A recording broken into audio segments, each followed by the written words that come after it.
Olá pessoal, seja bem-vindo a mais uma aula de trocadores de calor. Nesse novo tema, iremos falar um pouquinho dos tipos de trocadores de calor e do coeficiente global de transferência de calor. Nossos livros de referência são os livros do Micropera, Fundamentos de Calor e Massa, lá no capítulo 10, e o mesmo do Cengel, no capítulo 10. A ideia aqui, os objetivos, é reconhecer e classificar os mais diversos tipos de trocadores, a forma de construção, a forma do fluxo de fluidos que estão internamente. Isso vai favorecer na avaliação dos coeficientes ou como calcular esses coeficientes e posteriormente, a partir disso também compreender e aplicar, o conceito de equivalente elétrico para um trocador de calor, para fazer a avaliação do coeficiente global de transferência.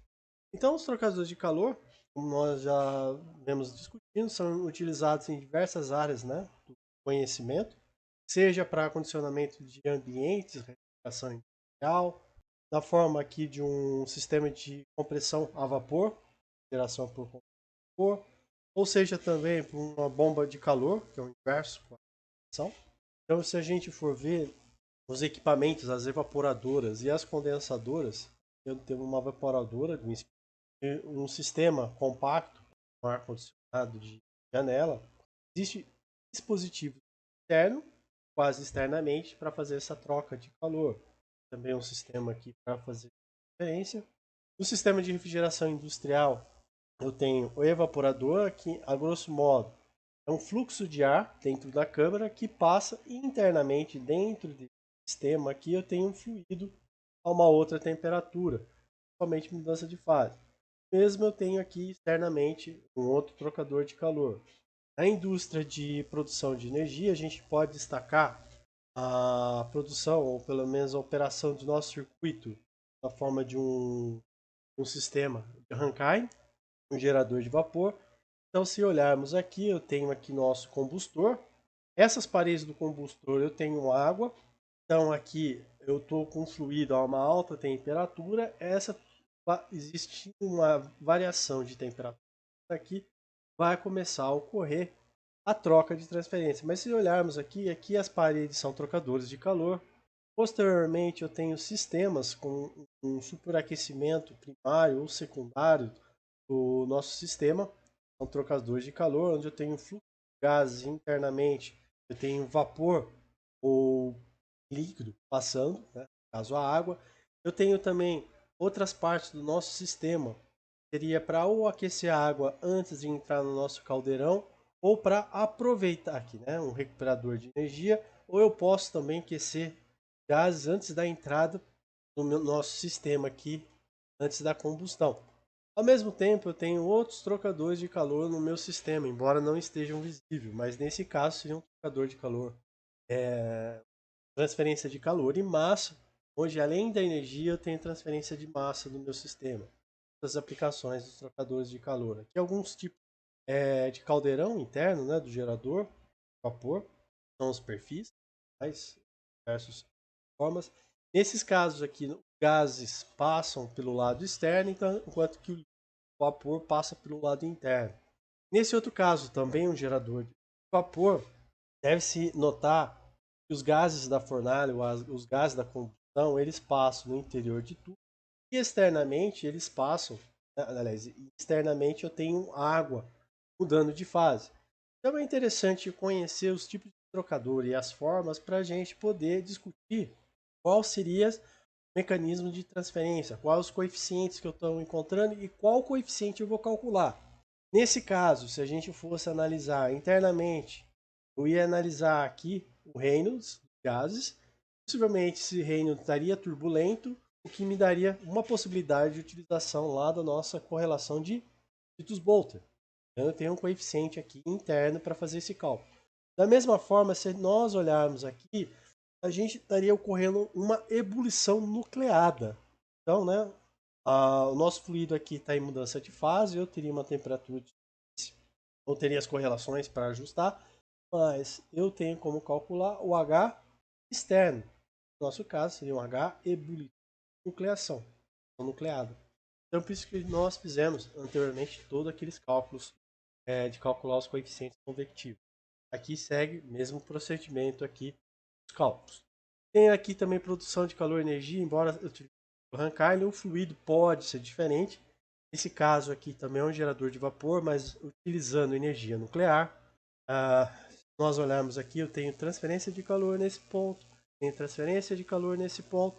O fluido também pode mudar na forma aqui, a gente utiliza diversos painéis para focalizar em um centro para a produção, né?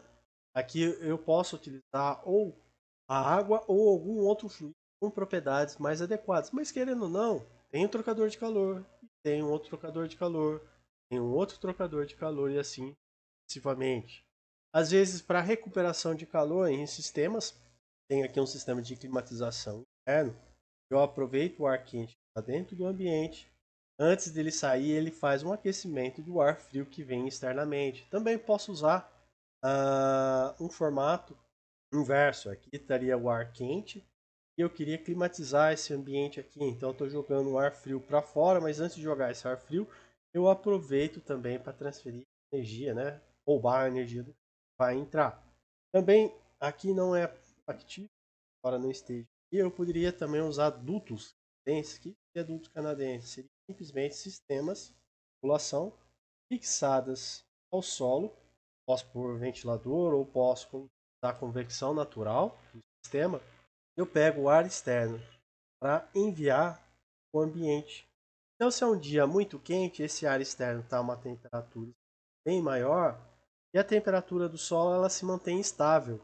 Vamos supor que aqui esteja 32 e aqui uma temperatura próxima de 24. Então, eu consigo resfriar esse ar externo no solo antes de inserir ele no ambiente. Embora não tenha dois fluidos, com uma parte mais, posso chamar, com sólido do lado externo, mas eu posso imaginar que eu tenho uma temperatura de superfície constante para essa avaliação. Cálculos eu fazer isso aqui, mas eu posso adaptar como um trocador de calor, que é o que ocorre. Inversamente também, em outro momento que às vezes está frio, 10 graus Celsius, igual nós falamos, a temperatura do solo tende a permanecer constante ao longo do ano. Ela tem pequenas variações mensais, mas agora nesse caso o ar frio ele aquece antes de entrar na nossa edificação. São formas aí de trocadores de calor. Também podemos usar diversos ciclos combinados. Então eu tenho um combustor, posso usar um recuperador de calor, um condensador e aqui vai de diversos sistemas. Aqui são diversos sistemas simples, mas eu posso aumentar a complexidade dele. É um ciclo a gás, Python, interpolado com o sistema Rankine. Na parte de cima eu utilizo o ar e na parte inferior, como a água tem temperaturas até 100 graus Celsius, na mudança de fase da pressão ambiente, conforme as temperaturas que eu tenho aqui de saída desses gases, eu posso utilizar fluidos orgânicos ou alguns outros tipos de fluidos para poder trabalhar nesse seu sistema para aumentar a eficiência no uso do combustível que foi queimado aqui na parte superior. Então, grosso modo, a gente classifica os trocadores de calor como um processo de troca térmica entre dois fluidos em diferentes temperaturas e separado por uma fronteira sólida. É interessante notar que isso aqui é um termo muito genérico, é a forma que nós vamos usar do trocador. Mas trocadores de calor, igual nós vimos, tem trocadores que transferem tanto o calor como massa e não existe uma barreira sólida entre os dois. Ou também, não pode ser não dois fluidos, eu posso ter um sólido, pode estar estacionado, e externamente eu tenho um fluido do outro lado. No geral, sempre vou ter um fluido. Mas isso aqui é uma classificação bem simples para nós podermos avançar no curso. Dentro dessa classificação proposta lá no livro do Propera, nós podemos dividir nossos trocadores conforme a disposição da corrente de fluido e os tipos de construção. Nas formas de corrente, a gente pode ou chamar ela paralela, os dois fluidos estão no mesmo sentido. Contra a corrente, um fluido está em um sentido e o outro está em outro. Corrente cruzada, como o próprio nome diz, fluidos, pelo menos visualmente, eles estão se cruzando. Conforme o tipo de construção, pode ser coaxial, casco e tubo e trocadores compactos. Vamos explicar um pouquinho cada um melhor aqui. Nessa figura aqui, à nossa esquerda, eu tenho um trocador do coaxial. Vou até sair aqui. Figuras, a gente poder se ver esses tipos de trocadores coaxial. Ele não precisa ser um tubo reto, vamos chamar assim. Mas ele tem um vai e vem, mas a gente faz a modelagem como se fosse um comprimento único. Mas aqui a gente verifica, né, que ele fica dando voltas. Nessa parte aqui eu tenho um que fica dando voltas, formato circular, e o outro aqui no formato não circular. E aqui um suporte, aqui a gente vê o tubo axial. O que, que vai acontecer? Se eu fizer um corte aqui nele, nessa transversal nele aqui, eu vou ver um coaxial como é proposto. Não, não tá. Uma figura mais para frente. Se eu fizer um corte nele aqui, fiz um corte. Ó, um fluido entra por aqui e outro fluido entra por aqui. Eu estou vendo tubo circular, internamente está passando um dos fluidos, externamente está passando outro fluido. Então, por isso que se chama coaxial. Lembra muito daquelas ligações elétricas das coaxiais. Ok? Então, lembrar desse tipo de disposição. Tubo coaxiais.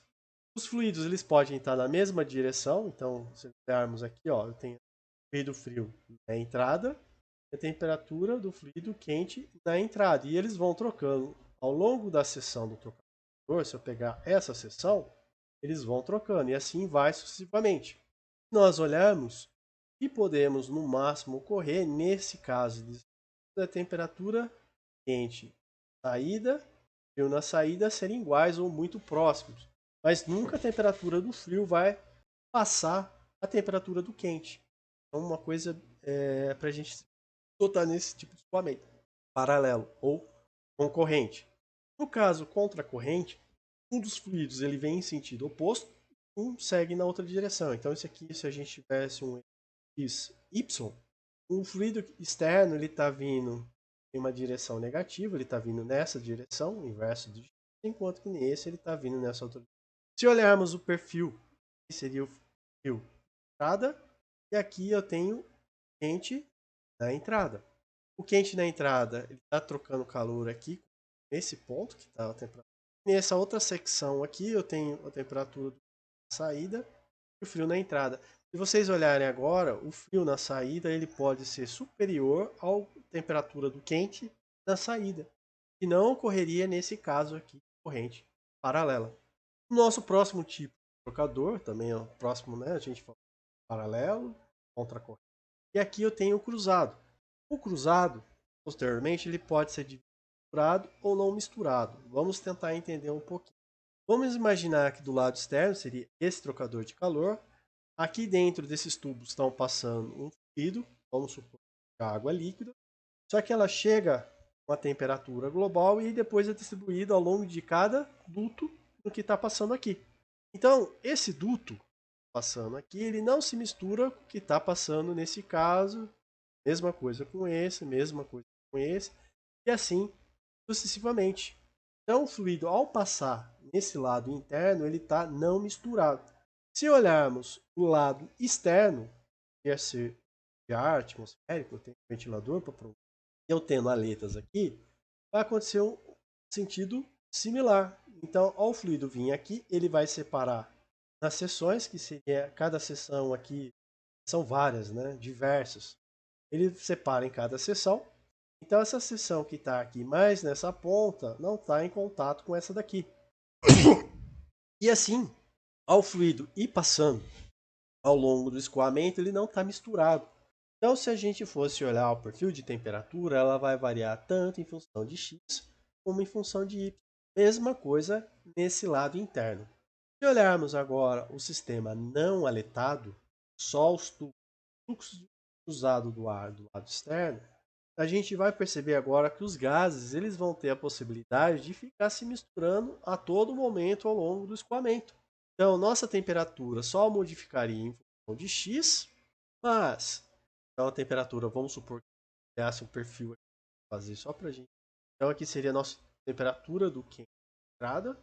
Ele vai trocando e vai descendo aqui até chegar nesse lado, temperatura do frio na saída. Seria aqui. Só que nessa direção agora em Y, como existe bem misturado, a gente pode considerar que a temperatura é sempre constante em cada seção. Então, se eu pegar um aqui na mesma direção e um no meio, eu vou considerar que a temperatura esteja bem homogênea. Existem algumas diferenças conforme velocidades, mas no geral, por estar sem essas aletas, a gente pode considerar uma boa mistura homogeneizado ocorre. No caso, o tubo coaxial, que nós já dissemos externo, um fluido externo, os dois podem estar no mesmo sentido diferentes. Eu tenho casco e tubo. O casco e tubo ele tem uma grande característica, uma característica dele que eu posso fazer com materiais mais densos. A estrutura do meu trocador, a relação de troca, a unidade de calor com relações de peso dele, vai ter uma relação, pode ter uma relação de quantidade de energia sobre peso bem diferente, né? Ele pode ser mais pesado, ter mais material, mais estrutura, e às vezes o fluido que está do lado, os fluidos que estão trocando calor pode ter pressões, eu preciso de paredes maiores. Então, se a gente olhar também, tem tubos e o casco do lado externo. Nós vamos notar chicanas, que são sistemas para promover fixação dos tubos e ao mesmo tempo permitir que ele faça o fluido que está do lado externo, tá, entre o tubo e o casco, ele tem essa movimentação. Então, para a gente notar aqui, né, a questão do nosso interior das chicanas, e aqui para nós temos uma visualização de como seria o trocador. Então, eu tenho um dos fluidos ficando aqui. Essa parte aqui, normalmente nós damos nomes de espelho. O fluido, ao entrar aqui, ele vem, né, ele desce cada tubo. Nesse caso, está sendo somente um passe nos tubos, pois todos no final aqui, eles chegam aqui novamente e saem, como se fosse uma câmara de mistura. Já agora o fluido que está do lado externo, ele tem um percurso, só que ele não tem como ele vir em uma única vez, não tem como vir, as chicanas promove que ele faça um bom movimento internamente. Só que se a gente olhasse, a gente poderia considerar também que está um passe no casco. Então, um passe dentro do tubo, um passe no casco. Aqui, já nesse aqui, é semelhante, eu tenho um espelho, só que o espelho agora, o que ele é interessante? Uma câmara de mistura, agora é como se eu tivesse separado em duas. Então, o nosso fluido entra, ele passa nos tubos que estão na parte inferior, posteriormente saem por aqui, entram nessa parte, na parte superior e saem depois do outro lado, por isso é o nome de espelho. Agora, enquanto o que está no casco, ele vem, no caso das chicanas, ele vai fazer nesse movimento. Então, se a gente olhar, qual que é a diferença? Nesse caso aqui, eu tenho um passe no casco, e aqui eu tenho um passe no casco. Ó, tem a saída. Enquanto que nos tubos ele segue um e volta dois, então dois passes. E isso faz-se a classificação daí os tipos de trocador casco e tubo. Então eu posso chamá-los, né, a quantidade de passes que existe no casco e a quantidade de passes que nesse caso aqui, o item A, vamos lá analisar. Então tem a entrada, esse lado externo é o que está entre o tubo e o casco. Fala então a entrada do casco. Se olharmos, eu só tenho um passe no casco. Passe no casco. Já o fluido que está dentro dos tubos, ele segue internamente, faz uma modificação lá no espelho e volta. Então tem dois passos no tubo. Esse caso aqui seria esse tipo de trocador. É uma simplificação do trocador. Nesse outro caso aqui, é um trocador, a gente só vai ver um casco, né? Mas se nós olharmos no interior dele, o arranjo, vamos ver que ele passa inicialmente na parte superior do casco, posteriormente ele passa na parte inferior do casco e sai. Então são dois passos no casco. Enquanto que os tubos, vai analisar. Então ele vem na parte inferior, volta ainda na parte inferior no outro banco de tubos, sobe, passa na parte superior, no, volta. Então um, dois, três, quatro. Quatro passos no casco. Já os trocadores compactos, no geral, são trocadores aletados, normalmente utilizam gases, mas pode ser utilizado. Onde eu tenho a tubulação, os dutos. Só que para aumentar a área externa, nós adicionamos aletas, ou com aletas, e aumenta extremamente a área externa. Então, por isso que nós falamos compacto, já aquela relação quantidade de calor sobre peso, a quantidade de energia é muito maior do que o peso do meu trocador, porque uma área muito maior. Então nós vamos notar como característica, né, umas densidades de área externa sobre volume altas. Nesse caso aqui, para líquidos é até superior a 400, para gases superior a 700. Diâmetros hidráulicos, que seriam da passagem, gases do lado externo. Pequenos, inferior a 5 milímetros, não é regra, normalmente é regra. Aqui até fala que geralmente é laminar. Posso aumentar a velocidade? Posso. As perdas de carga são grandes. Então aqui eu tenho um sistema onde os nossos tubos, os nossos circuitos são quadrados. Vamos aqui só a classificação. Então, nossos tubos eles podem ser plano. É estranho aqui. Eu tenho plano, quadrático, né? Circular, são esses daqui. As nossas aletas elas podem ser planas, essa, ou aletas circulares, como está inserido aqui. Ao mesmo tempo também eu posso ter outros sistemas, colmeias, onde pode ser escoamento cruzado e pode ter sistemas de vai e vem também para aumentar essa eficiência, aumentar esse maior contato do fluido, né? Não fica fluido quente, tem mais contato às vezes com outro fluido frio. Então, são formas aqui para tentar maximizar a troca. Então, nos casos de trocadores compactos mais geralmente os utilizados são aqui o radiador de carro, o evaporador, o condensador de sistema frigorífico. Só que é interessante também falar as outras formas, igual a gente já tinha comentado. Então eu tenho aqui uma serpentina, onde desse lado normalmente, no primeiro momento, eu estou com gelo, que é sólido, por isso que eu falei, né? Nem sempre é um fluido.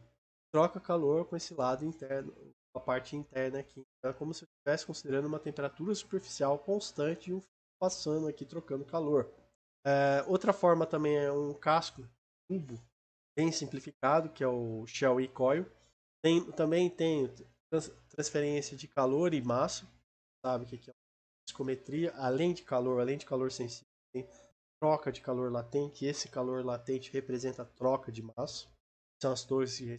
Então eu posso ter outras classificações além daquela proposta que vocês vão ler lá no livro Propera. O contato pode ser indireto, é o que nós vamos usar. O contato pode ser direto, tem ali uma colmeia de contato de um com o outro. A forma de construção pode ser carcaça e tubo, ou casco e coaxial, serpentina. Depois tem os de placa aqui, que seriam tipos de trocadores que nós temos placas propriamente dito. Lá em sistemas figurativos eu entro em mais detalhes sobre isso. Vamos aqui agora falar um pouquinho de coeficiente global de transferência de calor. Por que eu tenho que ter necessidade de saber o formato, as formas? Para calcular os coeficientes. Sendo feito as análises do coeficiente interno, então vamos imaginar aqui, nessa etapa aqui, só para nós podermos nos orientar. Vou pegar esse trocador aqui, ó. Pegar esse aqui. Pode ser o da esquerda ou da direita, mas vou pegar aqui na parte externa só para a gente orientar. Então, o que, que acontece? Ao longo do escoamento, a temperatura ela não vai ser constante, mas eu posso pegar um pequeno elemento desse lado e um pequeno elemento desse lado e analisar essa parte desse elemento da seguinte forma. Eu teria, de um lado, um fluido quente, teria uma barreira sólida e posteriormente eu teria o fluido frio. Do lado do fluido quente eu tenho um coeficiente de convecção, do lado do fluido 8, coeficiente de convecção, e tem uma parede de resistência. Então, aqui eu tenho um coeficiente, aqui eu tenho a parede e aqui eu tenho 8 coeficientes. Seria interessante nós trabalharmos uma ideia de circuito. Aqui então tem uma temperatura numa parte da secção e aqui estaria a temperatura do fluido numa outra parte da secção. Então, se olharmos, pelo menos assim, num caso mais simples, quase se aproximando de uma parede plana, o fluxo de calor convectivo, considerando que estamos em permanente, a quantidade de energia que entra deve ser a quantidade que sai do outro lado da nossa barreira. Então, a quantidade de convectivo que entra de um lado tem que ser igual ao convectivo que está saindo do outro lado e também tem que a condução que está passando pela parede e que está passando. Em outras palavras, o fluxo de calor que eu tenho aqui tem que ser igual ao fluxo aqui e tem que ser igual ao fluxo que eu tenho aqui. Então, se aqui eu entro com watts, 1 watts, passar 1 watts e aqui tem que passar 1 watts. Se analisarmos e começar a trabalhar essa equação aqui, a resistência de convecção pode ser a diferença de temperatura do líquido e da superfície dividido pelo calor. Essa relação é similar a essa aqui, resistente vezes a área. Mesma coisa o lado do fluido frio, a essa resistência, e a mesma coisa a condução de parede. Então, se notarmos, tem coeficiente área para convecção, enquanto que para condução eu tenho a espessura da parede, a área da parede e a condutividade. Então, a resistência total ou circuito equivalente, eu posso imaginar, para simplificar, para não ter que resolver três equações, posso resolver equação no circuito equivalente. No circuito equivalente, a temperatura é a nossa potência, tensão, eu poderia dar 110 volts e aqui 0 volts, então vai existir. Cada resistência nós vimos, pode verificar, então eu posso ver, né, que a potência, né, tensão, no caso, é igual a R vezes I. Nossa tensão seria, no caso aqui, 10, teria uma corrente e eu teria a resistência aqui. No nosso caso, as temperaturas são a potência, tensão, as resistências nós tínhamos calculado e o nosso fluxo de calor. Mas vamos voltar aqui para a parte termodinâmica. Então, como são circuitos ligados um atrás do outro, são circuitos de série. Então, a resistência total é a somatória de cada resistência. Nisso, resistências nós já avaliamos elas aqui. Eu posso inserir a resistência de convecção de um lado, resistência de convecção do outro lado e resistência da condução. Feito isso, como esses fluxos são todos iguais, eu posso simplificar essa temperatura com essa temperatura com essa, e só sobra as temperaturas que está do lado externo, ou quente, com a temperatura que está do lado interno, que seria do fluido frio. E a resistência total seria essa diferença de temperatura, fluxo, e o inverso aqui, as somatórias das nossas resistências que nós tínhamos calculado. Só que no caso de parede planas, as áreas são similares, então fica muito mais fácil repassar a área do lado externo. Nosso fluxo de calor, trabalhando essa equação, isso aqui a gente dá o nome de coeficiente global. Fluxo de calor é igual ao coeficiente global, área, variação de temperatura dos fluidos. Então eu não preciso ficar achando as temperaturas em cada ponto de parede depois, ao longo do meu escoamento. Isso favorece muito o cálculo. Eu só preciso das tensões. O coeficiente global eu posso calcular em cima dos coeficientes interno e externo, ou do fluido quente e do fluido frio, mais a questão da parede, a espessura sobre a condutividade da parede. Cada um desses termos dá uma resistência que é interessante para avaliarmos a ordem ou a magnitude de grandeza deles. Só que isso seria para uma parede plana ou para um caso onde o diâmetro é tão grande ali, então, que a parede é quase pequenininha, então a área interna é quase muito similar à área externa. Na verdade, uma parede quase delgada. Já que eu posso ter fatores de incrustação, interno e externo, que vão dar resistências de paredes adicionais. Então, aqui no caso, eu tenho uma incrustação interna, que pode ser materiais corrosivos. A parede começa a sofrer um ataque dos materiais que tem no meu fluido, vai gerar uma parede maior aqui. Ou deposição de material, seja ele mineral ou orgânico. Pode ser da própria queima do combustível ali, os gases de combustão não, mas materiais combustíveis sólidos e líquidos levam uma porcentagem ali, a parte mais pesada de óleos mais pesados que às vezes eu não consigo queimar. E eles agregam ou vão se depositando na parte do meu trocador de calor. Nós lembrar um pouquinho de sistemas frigoríficos, nós tínhamos falado da questão do óleo no compressor. Esse óleo ele pode começar a acumular no condensador e no evaporador. Então eu tenho uma questão de resistências a mais, tem que levar em conta. Então aqui seria uma resistência de parede do lado quente, uma resistência de parede do lado frio, que seria a condição. Essas resistências, normalmente elas são tabeladas, ou pode chegar a uns valores, ou pode ser feito um ensaio para ver o quanto que essa deposição está criando uma resistência a mais. Vamos resolver um para poder falar sobre isso. Aqui eu tenho fatores de incrustações, já temos uma noção, né? Vapor da água sem arrasto de óleo, líquidos de refrigeração, óleo, combustível, água do rio, água do mar e água de alimentação tratada para caldeira. Se vocês notarem aqui, o símbolo aqui está invertido. Watts, Kelvin normalmente é o mesmo sinal dos coeficientes de transferência de calor. Se eu inverter esse aqui, são nossas resistências, porque elas estão de forma invertida. Aqui é só para... Nós também falamos a questão da presença de aletas. Então eu posso ter superfícies estendidas do lado interno ou do lado externo, não do lado só, mas pode ser isso, onde isso aqui vai aumentar essa área. Já discutimos anteriormente, se olharmos um dos lados, eu tenho um coeficiente global da aleta, dado por essa aqui, um menos a área aletada sobre a área total do lado externo, 1 menos a eficiência de uma única aleta, vezes a área total. O que seria a área total? Isso aqui é a área sem aleta, área com aleta, área sem aleta, área com aleta. A área total seria tudo isso aqui em cima. Vezes a temperatura do fluido que está quente aqui, a temperatura da superfície deveria seguir o mesmo procedimento. Isso cria uma equação mais genérica, igual coeficiente, lado da área que eu estou analisando, 1 dividido coeficiente global de aleta, seja do lado frio, vezes o coeficiente do lado frio, a área do lado frio. Aqui a gente pode considerar uma resistência genérica, tá?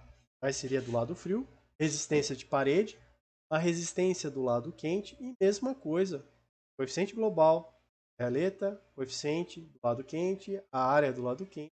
Então nós notamos que as áreas podem modificar também. Pode considerar a área sempre com as resistências a avaliar. E isso aqui seria para uma parede plana. Se nós formos para paredes tubulares, lá na seção cortada tem diâmetro 1, um raio 1, e aqui eu tenho um raio 2. Então, ao analisar dessa forma, uma forma genérica, tem 1 sobre A. Daí agora, se eu vou analisar a área interna ou área externa. Vamos supor que aqui não existe aleta. Então, tem 1 sobre o coeficiente interno, a área interna, mais a resistência interna, seu P de posição do lado interno. Aqui eu tenho a resistência de parede, só tomar cuidado. A resistência de parede, nesse caso, é logaritmo. Diâmetro externo dividido por diâmetro interno, 2π. Esse K é da condutividade da parede e esse L é o comprimento total do trocador, não é a espessura da parede. Ok? Tomar cuidado com esse. Mesma coisa a resistência que possa ocorrer do lado externo. Isso aqui. Bem, pessoal, como que eu acho essa área externa aqui? Vamos imaginar que a área interna seria quem? I vezes o diâmetro interno vezes o comprimento. Qual que seria a área externa? É π vezes diâmetro externo vezes comprimento. Então, se a gente olhar, ou eu estou olhando toda essa área mais externa, ou estou analisando mais essa área interna. Se a espessura da parede é pequena, o que vai acontecer? Aí tende a ser muito próximo do AE, então a gente pode tratar como um caso de parede plana. Facilita muito, as áreas são muito. Já se existir ali uma diferença de 5 a 10% dos diâmetros, essas áreas já não vão ser valentes e pode trazer um erro nos cálculos ao supor área similar. Aqui está nosso caso com coeficiente de calor aletado. Então aqui agora nós vamos resolver exercícios que já vai estar para a próxima aula. Fica aqui nossa primeira parte de teoria. Até mais aí e até a próxima. Um abraço, tchau, tchau.